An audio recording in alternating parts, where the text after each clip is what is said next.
The UFC rankings have never been more of a popularity contest than they are right now, and I wanted to go through and make this video today because we've seen a lot going on in the rankings recently. Some people still hanging in there, some moves on the pound for pound list that really we don't agree with as fans, and it's just really enraged me as a fan. So I wanted to kind of make a little topic piece video here and talk about why are the UFC rankings as shit as they are right now.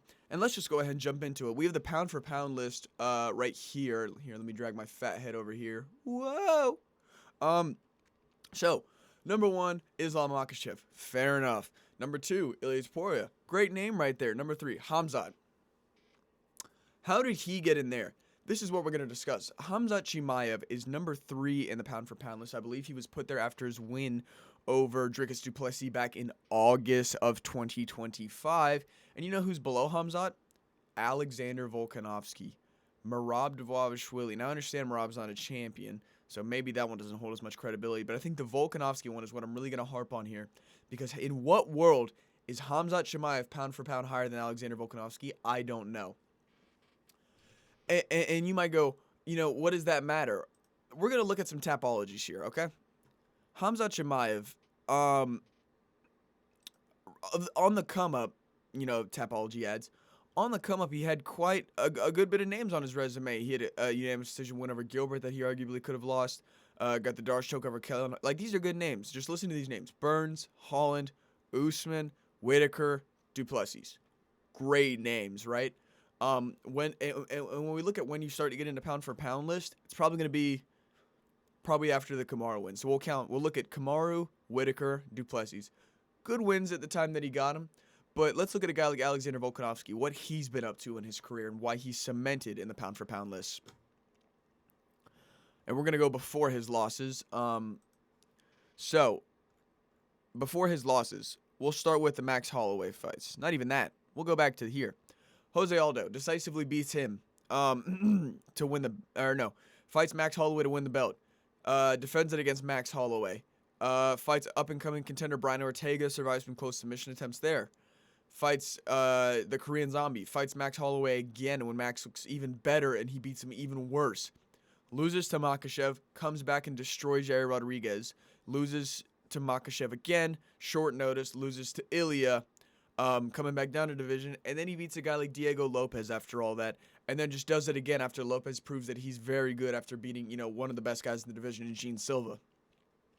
That holds way more weight over what Hamzat has done. Hamzat has been inactive, he's been injured, and he's calling out everybody, and I don't understand how that gets you higher than Volk in the pound for pound list. Volk is arguably the featherweight GOAT. Not even arguably, he is the featherweight GOAT with that win over Diego Lopez. I don't care that it was a pointless rematch. Diego Lopez has proven himself to be the second best guy. He's the Holloway of 45 now, because Lopez can't beat him. Not Lopez, because Gene Silva couldn't beat him. But Volk's got this crazy resume here. What the fuck? And Hamzat just doesn't, dude. And also, the manner in which that he did it. Volk had an entertaining scrap over 5 rounds, as where Hamzat just laid on Dricus for 5 rounds, didn't go for a finish, landed record strikes, dude. They were like this. That's what he was landing. Fucking pitter-patter shots on Du Plessis on the ground. And it just wasn't anything to write home about. He just got the belt. Why is he pound for pound higher than Volk? Volk has done way more. He's been around way longer. He's way more established. He's even proven that he's durable enough to come back after a huge loss. A huge skid where he's taken losses from decision and 2 from brutal knockout.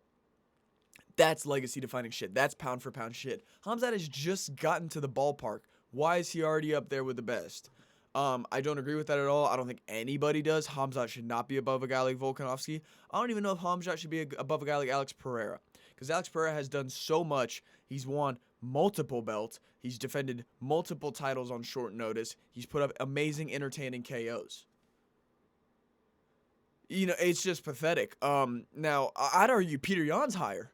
Peter Yan is arguably the bantamweight GOAT. Peter Yan was a champion. I thought he beat O'Malley. He had the rough go against Sterling. Lost to Merab with a broken arm. And then beat Marcus McGee, Figueiredo, Song Yadong, and then prime Merab. Merab, after going 3 in a row, was it? Or 4 in a row? I think he went 3 in a row against Sanhagen, Umar, and O'Malley too. and tries to take his fourth fight against Peter Yan and gets his ass decisively handed to him. That could put Peter Yan above Khamzat Chimaev. Like, how does Khamzat get a belt and he's the third best? I don't care that there's all this hype around him and he's scary. He just took Dricus du Plessis to a 25-minute decision. Before that, he face cranked to Robert Whittaker coming off of a, like, fractured jaw. Before that, he went life and death with Kamaru Usman and arguably lost. You know, like, there's asterisks to these things. They're good wins, but there's asterisks that mean you shouldn't be fucking number 3 pound for pound. And I think anybody with a brain can agree with me there. We'll move on to the more important part of this video, I guess. That's a very big part because Khamzat Chimaev does not deserve to be number 3 in the rankings by any means. If you disagree, tell me why in the comments, and I probably won't agree with you. But my other big thing is the current state of the welterweight rankings.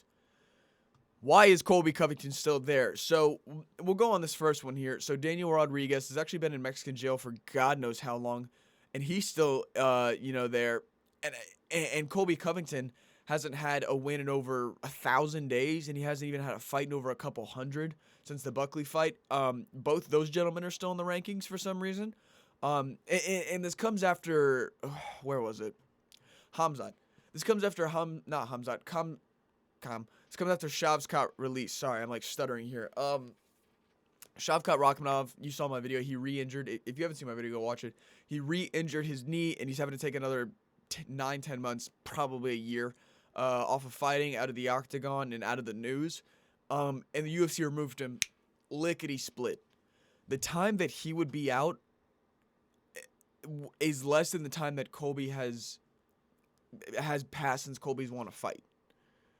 Colby Covington by no means deserves to be anywhere near the rankings. He got his ass beat by Joaquin Buckley, who's number 9 after his loss to Usman. And he's done nothing. He calls out nobody. He did the wrestling match, but you're not, like, I'm not giving you this thing that people are giving arm on. I'm not even giving arm on that. I don't care that you're active outside your promotion. I'm not giving you credit for that. Compete in the fucking promotion we know you from. Colby Covington has not fought in so many months. He hasn't won in years. I think his last one was the Masvidal fight, and Masvidal's been out of the UFC for, it feels like, an eternity at this point. There's no reason Colby Covington, or Daniel Rodriguez for that matter, he's convicted, should be in the welterweight rankings. They should make space for other guys coming up. Let's see if Sam Patterson get in there. He's about to take on Michael Venom Page. Let's build that fight. But no, they won't do it. And I guess I don't have time to go through all these other divisions, and you surely don't want to hear about it because the other divisions have their ranking relatively okay, but it's the pound-for-pound list, and specifically the 170 division, that have me really grinding my gears at what's going on, because I don't understand how one title win after the 2 fights that he had previously could get Khamzat into the top 3. The top 3 of the pound-for-pound list. If you would have told me 2 years ago that, I guess pre-Volk loss, that Khamzat would be higher than Volkanovski in the time that he was, I don't think anyone would believe you. Because Khamzat at that point was fighting once a year. He was looking good, but he could never make it to the octagon. He was getting sick. He was having fight cancellations. We never thought we would see him even become champ. And now that he's champ, he sat on his ass for almost a year at this point. We're coming up on spring. Last time he fought was in the late end of summer. Pick it up.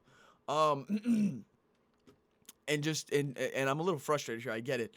Just because we need to see consistency in the rankings. The pound for pound list has never made sense. In the welterweight division, too, the favoritism is insane. The Dana White privilege that Colby Covington has, despite them literally hating each other, I don't get. Colby's probably got some dirt on Dana, but Colby's no stranger himself, beating the shit out of people at college campuses and whatnot. But I digress, man. I mean, it's a little short video here just to rant.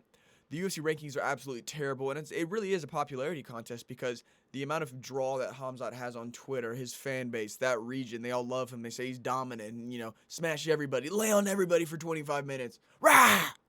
That's what they want to see at the top. That's what they want to see in the sport. And Colby Covington, I don't know whose dick he sucked at the UFC to stay where he is, as well as Daniel Rodriguez. That guy's gone, dude. That guy's with all due respect, he could end up in, a video on Live Leak. He got detained in Mexico, and we haven't heard a peep, bro. Are you okay? Both of those guys, get them out of the rankings. They haven't fought. They haven't won. No, Daniel Rodriguez beat Kevin Holland, and then just got bagged. What? Colby Covington needs to get back in there. They need to put him against like a Ball and Fame. He needs to get his ass beat one more time and then retire because he's washed. I hate fighters that fight less than once a year. Like, why are you even in the promotion? I don't care about you. I'm not waiting a year. I'm not getting hyped for over a year to see you. I'll get hyped for a 3-month training camp and then see your fight.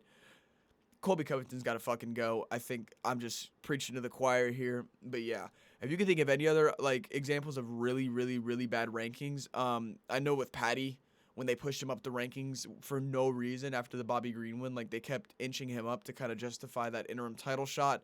That was another example of Dana White favoritism, and it's just pathetic. Like, obviously, that was an entertaining fight, and it kind of was an okay situation.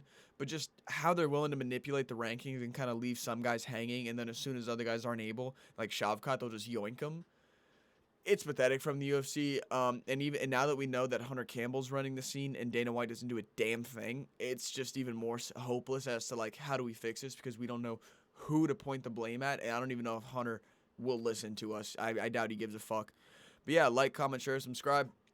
If you can think of any other terrible examples of like rankings bias, pound for pound or other divisions that I just failed to mention, let me know. Cause dude, this is Pantoja at 8.